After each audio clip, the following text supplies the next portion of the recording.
CNE news में आप सभी का स्वागत है और अब लेते हैं खबर विशेष की ये खबर। लोकसभा चुनाव 2024 बेहद करीब है। लोग असमंजस में हैं कि हमारा सांसद कैसा हो, लेकिन जब MP जनता को छित्तर मारने लग जाए, कोई अच्छा सा MP चंडीगढ़ को मिलने वाला है, उसका रुतबा ऐसा होना चाहिए कि यूनियन में वो मिनिस्ट्री पा सके। उससे बाहरी MP बिल्कुल भी नहीं होना चाहिए। कोई भी पॉलिटिकल पार्टी हो, कम से कम ये जरूर उम्मीद रखते हैं कि लोकल कैंडिडेट, अच्छा कैंडिडेट जब विनिंग हो, ऐसा ना हो कि अकेला वो हाथ खिलाने वाला ही पार्लियामेंट में चला जाए। इस तरह के लोग त्रस्त हैं, परेशान हैं, आम जनता भी परेशान है।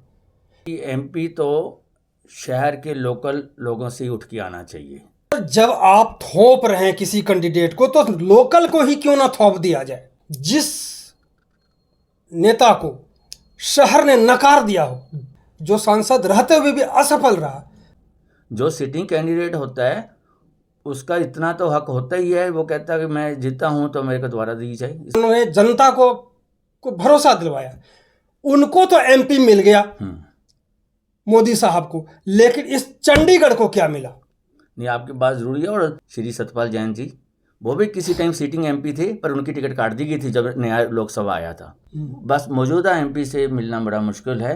चंडीगढ़ जो देश का हमारे एक काफ़ी पढ़ा लिखा शहर है, जिसमें 86% से भी ज़्यादा लिटरेसी रेट है, मेल लिटरेसी तो जहाँ 90% के करीब है, तो इतनी शहरवासियों को हमेशा उम्मीद रहती है कि जहाँ पे जो भी कैंडिडेट लोकसभा का आए वो इतना काबिल हो कि वो अपनी समस्या, शहर की समस्या, लोगों की समस्या सेंटर तक सही तरह से रख सके। क्योंकि चंडीगढ़ 1966 तक तो यूनिफाइड जो पंजाब था उसका पार्ट होता था।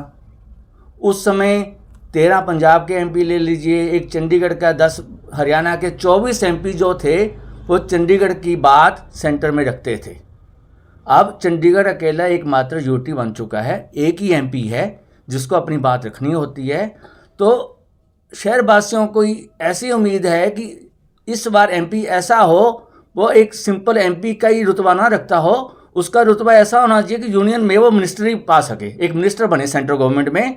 तो सेंट्रल गवर्नमेंट में अगर चंडीगढ़ का MP मिनिस्टर बनता है तो चंडीगढ़ का कल्याण बहुत बढ़िया हो जाएगा। नहीं तो चंडीगढ़ एक तरह से अभी नकारात्मक, एक तरह से स्टेप मदरली ट्रीटमेंट मिलता आ रहा है चंडीगढ़ को। और कई सालों से देखें, पिछले अगर 10 साल का बजट देखें हम चंडीगढ़ का, और उससे 10 साल पहले का देखें, तो 20 साल पहले का जो डिकेड था उसमें चंडीगढ़ की एनुअल बजट ग्रोथ हमेशा 10% से ज़्यादा होती थी। अब पिछले 10 साल में ये ग्रोथ 10% से कम हो गई हुई है। तो अभी तक MP इतना भी नहीं कर पाए हैं कि चंडीगढ़ को एक अच्छी, एक जो यूनियन बजट की एलोकेशन होती है सिटी के लिए, वो बढ़ा सकें। बिल्कुल। सवाल उठता है कि MP हमें चाहिए किस तरह से। जैसे आपने कहा कि पहले 10% हर साल वृद्धि करके आपको बजट दिया जाता था सेंटर से। पिछले 10 साल से ये बिल्कुल ख़त्म है।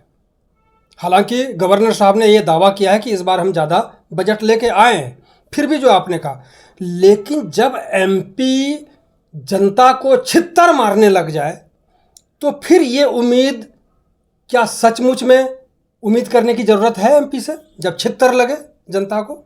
मुझे लगता है जो भी MP हो, ये लोगों के लिए एक्सेसिबल होना चाहिए, उसको शहर की नब्ज़ का पता होना चाहिए, और मेरे हिसाब से बाहरी MP बिल्कुल भी नहीं होना चाहिए। जहाँ तक जो मौजूदा MP हैं, मैंने कहा फर्स्ट टर्म तो ये काफ़ी एक्सेसिबल थे। जो सेकंड टर्म इनकी रही है, फर्स्ट टर्म में मैं भी 2-3 बार मिला हूँ इनसे, सेकंड टर्म में हमें नहीं पता लगता है कब मिलें कब ना मिलें, तो ये थोड़ी दिक्कत लोगों को बहुत आती रही है। बीच में नो डाउट वो बीमार भी रहे हैं, पर मुझे लगता है इस बार शहर वासी, कोई भी पॉलिटिकल पार्टी हो, कम से कम ये जरूर उम्मीद रखते हैं कि लोकल कैंडिडेट, अच्छा कैंडिडेट जब विनिंग हो, पढ़ा लिखा हो, अपनी बात रखने का उसको मादा आता हो सेंटर में, ऐसा ना हो कि अकेला वो हाथ खिलाने वाला ही पार्लियामेंट में चला जाए, उसकी काबिलियत इतनी हो कि मिनिस्टर भी बन सके। यही मैं कहूँगा। जिस तरह से पहले 10-15 साल कांग्रेस के MP रहे, उसमें भी कई काम ऐसे हुए जो लोग संतुष्ट नहीं हैं, क्योंकि MP बन गए, मंत्री बन गए, लेकिन शहर का जो विकास था वो उस तरह से नहीं हो पाया। दूसरी बात, जो छोटी छोटी समस्याएं थी, नीड बेस्ड चेंज टाइप, जो व्यापारी हैं, इस तरह के लोग त्रस्त हैं, परेशान हैं, आम जनता भी परेशान है। तभी लोग चुन करके भाजपा की एमपी लेकर के जनता आई, लेकिन वहाँ भी 10 साल बर्बाद हुआ है। इसका एक कारण ये भी लोग मानते हैं कि कोई ऐसा व्यक्ति हो जो शहर के नब्ज को जानते हो, शहर में रहने वाले हो, कम से कम आपकी समस्या का समाधान ना कर पाए, लेकिन उस समस्या के साथ जब आप धरना प्रदर्शन कुछ करते हैं, एक मरहम पट्टी की तरह आपके साथ वो व्यक्ति खड़ा हो एमपी के तौर पे, जो इस शहर ने देखा नहीं कभी। क्या कहेंगे? नहीं, ये बात बिल्कुल सही है कि एमपी तो शहर के लोकल लोगों से ही उठ के आना चाहिए। जो बाहर का है वो इसमें कुछ नहीं कर पाता है। वो तो हमने देखा कई बार, तो वो कहला जब कभी संकट में कॉरपोरेशन आती है, एक एक वोट का से मेयर का चुनाव होने की उम्मीद होता है, तब उनकी प्रेजेंस हमने देखी है। बाकी आजकल हाउसिंग बोर्ड का मुद्दा काफ़ी गरमाया हुआ है, पानी का मुद्दा चल रहा है, ऐसे कॉरपोरेशन के तो लोकल इश्यूज, पार्किंग का है, डड्डू माजरा देख लीजिए, अपना डंप यार्ड है। तो कई मुद्दे ऐसे हैं। पिछले 4 साल से तो जो मैन्युफैक्चर हमारा प्लांट था प्रोसेसिंग डड्डू माजरा, पहले छोटा कुछ तो चलता था, अब तो बिल्कुल ही वो बंद पड़ा है, डेड है। तो ऐसे कई हैं चीज़ें जो होनी चाहिए। मेट्रो का है, अभी बातों में रह रही है। पानी का 24/7 का पानी तो का है, टेक्निकली तो बड़ा अच्छी चीज़ है, पर इसमें ये नहीं समझ आया कि लोन की क्या आवश्यकता पड़ गई। बाकी भी सारे इंडिया में इतने शहर हैं, किन शहरों ने 24/7 करने के लिए लोन लिया हो? ऐसा कुछ नहीं है कि लोन क्यों हो, क्यों नहीं। चंडीगढ़ को अभी पिछले साल ही कॉरपोरेशन को best city, best corporation water का अवार्ड मिला है। तो ऐसे अवार्ड्स का क्या फ़ायदा जब तब भी हमें लोन लेना पड़े पानी के काम के लिए। वो भी बहुत बड़ा अमाउंट नहीं है, बहुत बड़ा अमाउंट नहीं कि आप विदेश से जाकर के वो लेने लग जाए लोन। और वो भी चलो लोन ले लिया, कम से कम लोन के बाद किसको आपने टेंडर देना, वो पावर तो आपके पास हो, वो ग्लोबल टेंडरिंग करे। वो लोन भी आपको, काम भी उसी को देना है जो फ्रेंच गवर्नमेंट कहेगी, उनके पैनल के लोगों को ही देना है। ऐसा नहीं किसी को भी दे दो वापस। एक तरह से आपने लोन वापस ही उन्हीं को दे रही है खर्चे के लिए भी, ऐसा है। एक चीज़ देखा गया है उसकी, चाहे वो कांग्रेस हो या फिर भाजपा हो, यहाँ जो उम्मीदवार होते हैं वो थोपे जाते हैं, थोप दिए जाते हैं कि मैंने दे दिया तो इसको तुम भेजो जिता करके। ये मजबूरी कहाँ तक है जनता की कि थोपे हुए लोगों को जिताना पड़ता है? क्योंकि देखिए, है तो नंबर्स गेम होती है। जो पार्लियामेंट है, जो पॉलिटिक्स है, तो अपने हर पार्टी अपना एक सर्वे करती है इंटरनल, उसके हिसाब से वो कैंडिडेट चुनती है। कई बार क्या होता है, कुछ पार्टियों में आपस में फ्रैक्शनिज्म होती है, फैक्शंस हैं, आपस में कई सब ग्रुप्स होते हैं, तो एक दूसरे की वो टांग काटने की कोशिश करते हैं। ऐसे हालात में कई पार्टियों को बाहर से कैंडिडेट लेके आना पड़ता है। वैसे ऐसी ज़रूरत होनी नहीं चाहिए कि लोग इसमें जरूर सफ़र कर जाते हैं। सर, जब आप थोप रहे हैं किसी कैंडिडेट को, तो लोकल को ही क्यों ना थोप दिया जाए? हाँ, मैं तो कहूँगा लोकल, किसी भी हालत में लोकल हो, कोई भी हो। दूसरी बात, जिस नेता को शहर ने नकार दिया हो लगातार 2 चुनाव में, फिर तीसरी बार भी क्यों उस पर आजमाया जाए? आपको लगता है कि ऐसा करना चाहिए पार्टी को? देखिए, जो भी कोई सिटिंग, जो सिर्फ ये नहीं है, जो असफल है, जो सांसद रहते हुए भी असफल रहा, उनको भी क्या थोपने की जरूरत होगी?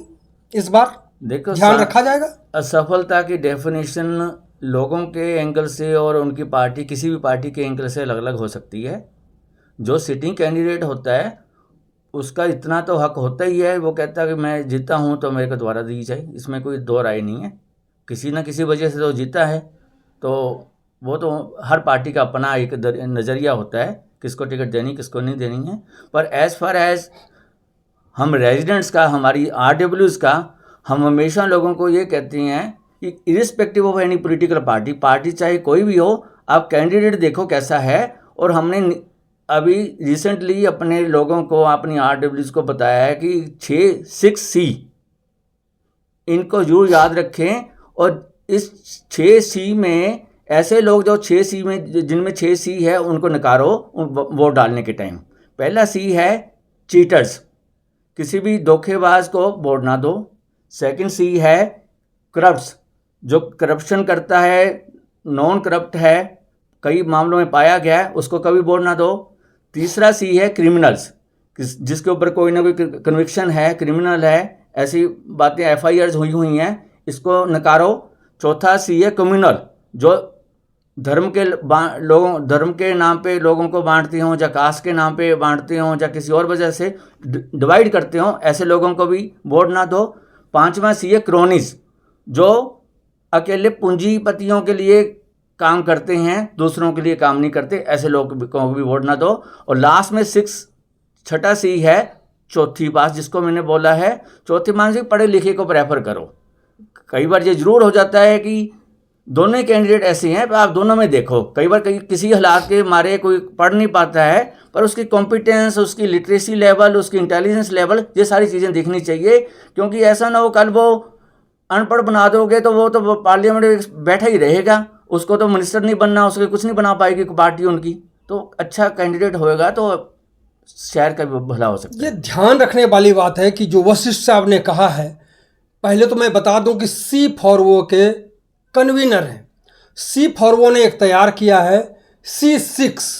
इस C6 को ध्यान में रखते हुए आप वोटिंग कर सकते हैं, मतदान कर सकते हैं। लेकिन मैं दूसरी बात पे आऊँगा, क्योंकि पहले ये जो हमारी बात चल रही थी उसी पे, कि आपने कहा कि कोई अगर 2 बार जीता है यहाँ से कैंडिडेट, तो कुछ ना कुछ काबिलियत तो होगी। हाँ, मैं भी कहता हूँ काबिलियत ये थी कि मोदी साहब जब आए थे चुनाव प्रचार में, तो उन्होंने कहा था कि आप इनको वोट दीजिए तो सीधे हमारी झोली में वो वोटें पड़ेगी।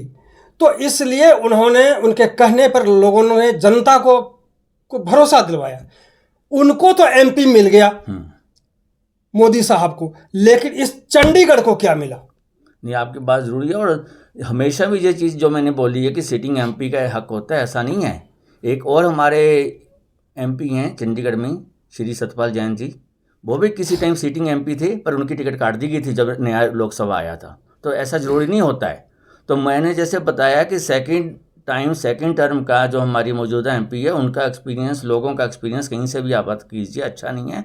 मुझे लगता है शायद वो तो ना कोई और, ना किसी और को टिकट मिल सकता है, वो अलग बात है, हर पार्टी का अपना है, उसमें हमें नहीं है, हमें तो अच्छे MP से मतलब है बस। आपने सतपाल जैन साहब का नाम लिया। आज जो सिटिंग MP है, आप पता करिए कितने लोग उनसे मिलने जाते हैं और वो मिल पाते हैं। जिसको हरा के ये MP बनी, आप वहाँ पता करिए कि कितने लोग जाते हैं और क्या करते हैं, क्योंकि आजकल बहुत ज़्यादा एक्टिव हो चुके हैं। इसके पहले 9 साल तक कहाँ थे पता नहीं। आज भी सतपाल जैन साहब के यहाँ मैंने देखा है कि भीड़ लगती है। भले काम होता है नहीं होता, मैं इसमें नहीं जाना चाहता, लेकिन एक मलहम पट्टी लगाने वाले लोग बैठे हैं जो मिलते भी हैं और उसको आश्वस्त भी करते हैं और कोशिश भी करते होंगे निश्चित रूप से। तो ऐसी परिस्थिति क्यों पैदा हो जाती है कि एक MP से मिलना मुश्किल है, एक जो MP नहीं है आज, उनसे लोग मिल करके अपने काम को करवाने की कोशिश करते हैं। एक ऐसे भी व्यक्ति हैं जो चुनाव के टाइम में एक्टिव हो जाते हैं। देखिए, जो अकेले जो हमारे इस समय MP हैं, उनके अलावा कोई भी फॉर्मर MPs, जब कोई भी किसी पार्टी के लीडर्स, किसी भी पार्टी हो, उनको मिलना किसी के लिए भी मुश्किल नहीं है, सभी एक्सेसिबल हैं। ऐसा नहीं है किसी रादर मैं सभी मेरे साथ तीनों के तीनों मेरे साथ डायरेक्ट जुड़े हुए हैं, कभी ऐसा नहीं कोई फ़ोन नहीं उठाएगा। बस मौजूदा MP से मिलना बड़ा मुश्किल है। रादर हाँ, बाकियों में किसी में कभी नहीं है, जितने भी लोग हैं। तो इन लोगों में से ही क्यों ना MP आए कि जो थोप दें और आप मजबूर हो जाए, क्योंकि आप किसको देंगे, सवाल ये भी उठता है, किसे देंगे आप? तो फिर वही होगा कि थोपे गए लोगों को देंगे आप। मुझे लगता है विनेबिलिटी ऑफ द कैंडिडेट वो ज़रूर देखनी चाहिए, और वो काम कर सकता नहीं कर सकता। इतना ज़रूर है कि इस बार ट्रायंगुलर कॉन्टेस्ट नहीं है चंडीगढ़ में। उसका मतलब ये निकल के आता है, म्यूनसिपल कॉरपोरेशन का चुनाव हुआ था, उसमें 29% वोट शेयर मिला था BJP को, और ये जो बाकी दोनों पार्टी हैं, आम आदमी पार्टी और कांग्रेस, इनका वोट शेयर 70% के करीब था जी। तो उस हिसाब से अभी इनका दोनों पार्टीज का पलड़ा भारी है, पर वो तभी तक भारी रहेगा जब तक इनका भी कैंडिडेट कोई अच्छा कैंडिडेट हो। तो यही चीज़ लागू होती है बीजेपी के लिए भी, कि दोनों के लिए शहर पढ़े लिखे लोग हैं, इनको कुछ लेना देना नहीं है, ये एक साल में कुछ वोट कर सकते हैं, दूसरे में कुछ कर सकते हैं, इनको कैंडिडेट के ऊपर सारा मादा है। तो कैंडिडेट अच्छा होना चाहिए। ऐसा हम कभी नहीं चाहेंगे जैसे म्यूनसिपल कॉर्पोरेशन में मेयर के चुनाव के टाइम हुआ, वो बिल्कुल गलत तरीका था कि आप बैकडोर एंट्री से मेयर बनवाना चाहते हैं। एक मेयर, वो भी कहना नहीं चाहिए, जो भी उसकी 7th पास था, दूसरा जो बना वो ग्रेजुएट है। तो हमें हमेशा एज ए लिटरेट कम से कम कोई चिट्ठी देने जाएगा पढ़ तो लेगा, हम ऐसा कैंडिडेट चाहिए कुछ लेके जाएं, ये ना हो किसी को बुलाए भी क्या लिखा है इसमें बताओ, ऐसा नहीं होना चाहिए। दूसरी बात सर, कांग्रेस से अभी 3 व्यक्ति एमपी टिकट के लिए दौड़ में है, जिसमें पहला नाम मनीष तिवारी का है, दूसरा नाम पवन कुमार बंसल का है और तीसरा नाम एचएस लक्की का है। ये हालांकि ये बहुत बड़ी बात है कि 2 केंद्रीय मंत्री के बीच में एक एचएस लक्की भी दौड़ लगा रहा है, ये छोटी बात नहीं है। टिकट मिले ना मिले अलग बात है। 3 तो अभी तक इसमें नाम आ रहा है। हालांकि आवेदन करने वालों में हरमेल केसरी भी है और भी है, टोटल जो है पाली जी भी हैं उसमें। तो इसमें 5-6 लोग दौड़ में हैं। उसके बाद भाजपा से अभी ये तय नहीं है, क्योंकि इसमें भी कई नाम चल रहे हैं। फिर भी किरण खेर हैं, सतपाल जैन साहब हैं, इस दौड़ में हैं। हालांकि कितनी सफलता मिलेगी, किसको मिलेगी, ये कहना मुश्किल है। हालांकि इन्होंने दावा नहीं किया है जैन साहब ने या किसी और ने, लेकिन इसमें किसको लगता है कि आने चाहिए इन लोगों को, जो जनता के लिए बहुत सुलभ हो जाए मिलना किसी ना किसी तरह से। मैं किसी पर्टिकुलर कैंडिडेट के बारे में तो कमेंट नहीं करूंगा, ना ही करना चाहिए। इतना चाहूँगा कि लोकल कैंडिडेट हो, एक अच्छा कैंडिडेट हो, ईमानदार कैंडिडेट हो और लोगों के लिए लड़े, ना कि अपनी पार्टी का इंटरेस्ट वाच करे, चंडीगढ़ का इंटरेस्ट वाच करे।